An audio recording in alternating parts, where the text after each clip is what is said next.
Barkanmu da dawowa zuwa darasi na 12, wanda a cikin wannan darasi za mu tattauna formula na rubuta prompt mai kyau. Kuma a ƙarshen wannan darasi muna sa ran makallata wannan shiri su fahimci tsarin rubuta prompt mai kyau, sannan su iya rubuta prompt da ke bada ingantacciyar amsa, sannan su guji rubuta prompt marasa cikakkun bayanai. Yanzu idan kai magini ne, misali na ce maka ka gina min gida, na ce maka za ka iya, kai tsaye za ka ce min eh. To amma gida mai ɗakuna nawa, mai bene ko mara bene, kuma a wace ƙasa, a ina filin yake? Kaga waɗannan abubuwa ne wanda idan ban gaya maka ba daga baya sai ka dawo ka dai ƙara tambaya ta. Ba za ka iya gina min wannan gidan kai tsaye ba tare da cika waɗannan tambayoyin ba, sabida ba a baka cikakken bayani ba. To shi ma haka AI yake, idan baka bashi cikakken bayani ba zai baka duk abin da ya zo mishi rai ne, ko kuma batun da ba rai ne da shi ba, zai bashi duk abin da yake tunanin yake predicting zai iya zuwa a gaba. Sirrin prompt mai kyau. Kusan duk prompt mai kyau yana amsa waɗannan tambayoyi guda 6. Tambaya ta farko shine menene aiki? Tambaya ta biyu kuma akan me? Ta uku kuma akan me ake rubutawa? Na hudu kuma a wani harshe za a rubuta? Na biyar kuma wani salo? Na shida kuma ya tsawon amsar za ta kasance? Waɗannan abubuwa ne wanda yake amsawa. Bayani akan aiki shine, da farko zai so ya fahimci me kake son ya yi, shine aikin kenan. Misali ka ce masa rubutan article, fassara min wannan abun, tsara business plan, bayyana darasi, rubuta email. Waɗannan abubuwan ba za su isan masa ya baka abin da kake so gaba ɗaya ba, amma sai ka gaya masa akan me zai rubuta. Misali ka ce rubuta article, ba zai bashi ka ba, sai ka ce masa rubuta article akan amfani da AI a kasuwanci. Ka gaya masa akan me zai rubuta maka article. To wa ake rubutawa? Audience yana da matuƙar muhimmanci. Misali, rubuta articles da yake magana akan kasuwanci, akan yadda AI yake magana akan kasuwanci ga business owners. Wannan ya cika shi. Idan kuma wani abu ne ko article ne misali akan students ko content creators ko teachers, ya kamata ka bashi wannan shi ma. Sannan na hudu, a wane harshe? Shin a Hausance zai rubuta maka ko a Turanci, ko kuma Hausan ma mai sauƙi, ko kuma yan Gausa zai maka, wato English da Hausa a lokaci ɗaya. Sannan na biyar, a wane salo? Shin a professional kamar yadda muka duba a setting, idan ka saita wannan setting din baka buƙatar dole sai ka saka salo a wajen cikin prompt ɗinka. To amma idan baka saka ba, za ka danganta mishi da cewa professionally kake so ya yi, ko friendly, ko funny, ko kuma formal, ko motivational.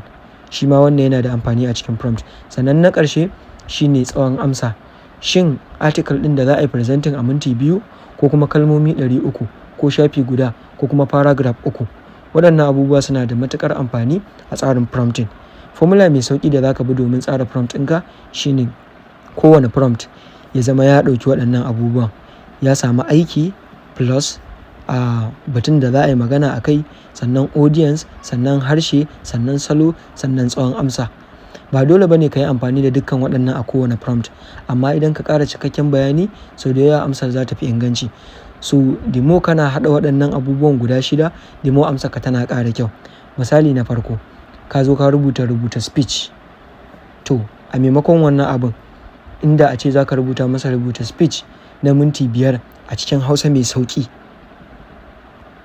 A cikin Hausa mai sauƙi ga matasa akan yadda AI zai taimaka musu gurin samun kuɗin shiga. Ka yi amfani da misalai 3, kuma ka ƙare da kira zuwa ga aiki, wato call to action. Wannan zai fi baka, wannan na biyun da na faɗa zai fi baka amsa mai kyau. Misali na biyu, ka zo ka ce ba ni business plan, shi ma baka bashi cikakken bayani ba. Amma idan ka ce mai rubuta min business plan na POS business a Kano, kasafin kuɗi na miliyan 1 ne, ka bayyana farawa, kasafin kuɗi, haɗari da hanyoyin samun riba. Shi ma wannan na biyun sai ya fi baka abin da kake bukata. Yanzu misali, bari mu gwada rubuta prompt sannan mu gyara shi tare. Yanzu bari mu shiga zuwa ChatGPT ɗinmu, sai mu rubuta CV.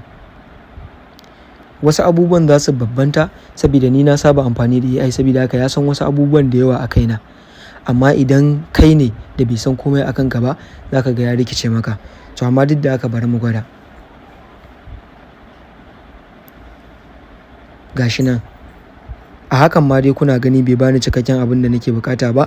Ya bar gaps ɗin da dole sai na bi na cike wannan gaps ɗin tukunna sannan zai cika. To amma still idan misali muka ce kun ga a ciki babu sunan mutum, babu aikin da yake nema, babu skills ɗin da yake da su, babu experience. To amma sai mu gyara wannan prompt ɗin tare. Sai mu ce misali rubuta min CV. Sunana Muhammad Ibrahim Ahmad kuma na karanci Library and Information Science a BUK da ke Kano kuma na gama makarantar a cikin 2025. Sannan ni content creator ne da yake da specialization a prompt engineering. To bari mu ga yadda zai canja wannan amsa. Kun gani? Duk da ban saka bari in koma in je in saka address Muhammad Ibrahim Ahmad, sai in rubuta lambar waya misali, address sai in saka Ɗorayi, ƙarshen waya Kano, ko a haka ma bari in bar shi sai in tura. Za ku ga abubuwan da zai cire min yanzu ma ya cire min. Kun ga email ne ban saka ba, amma gashi nan ya cike min waɗannan gurbin gaba ɗaya da ɗazu bai cike min ba. Yanzu bari mu gwada amsoshin. Kun ga nan ba languages, gashi nan abubuwan da nake yi, organization babu, work experience babu. Amma yanzu idan na zo nan za ku ga komai babu inda ya bar gap. To shine yanzu mun gyara wannan abun da ku. So yanzu sai kuma wata dabara da zan baku idan mutum bai san yadda zai rubuta prompt ba. Idan baka san yadda zaka rubuta prompt ba, ka tambayi AI da kanka. Sai ka ce masa misali, ka taimaka min ka rubuta min prompt mai kyau domin na samu cikakken business plan na POS business. Idan ka rubuta masa da kanka da kanshi zai baka prompt. Yanzu bari mu gwada wannan abun, ba wai iya mu faɗa da baki ba.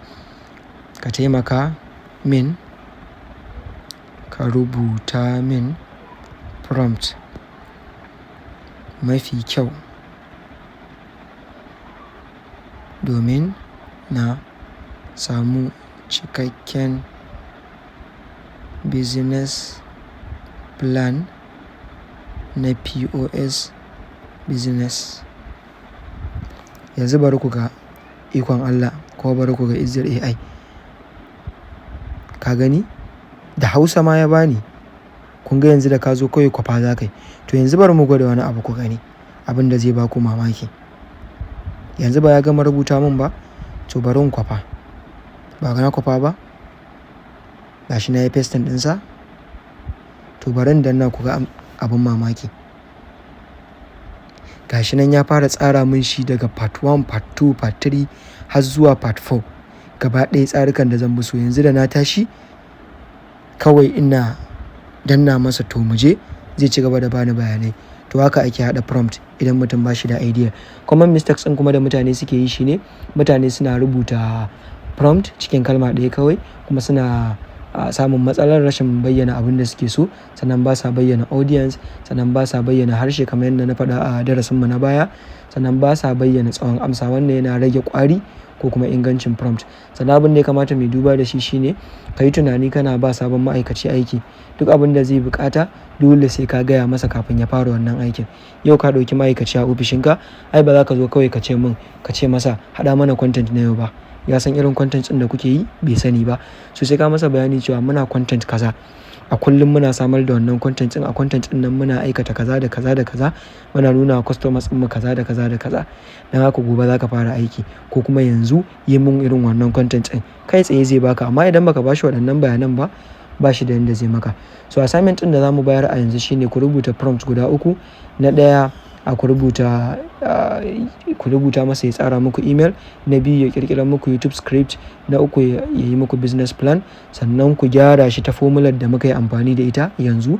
Kuma ku gani shin kun ƙware ne ko kuma dai har yanzu da sauranku sai kun dawo kun ƙara bibiyar wannan darasin. to a je a gwada wannan, in ya so sai a zo mana da result. Sannan duk abin da mutum bai gane ba ya rubuta mana a comment section. Sai mun haɗu a darasi na gaba.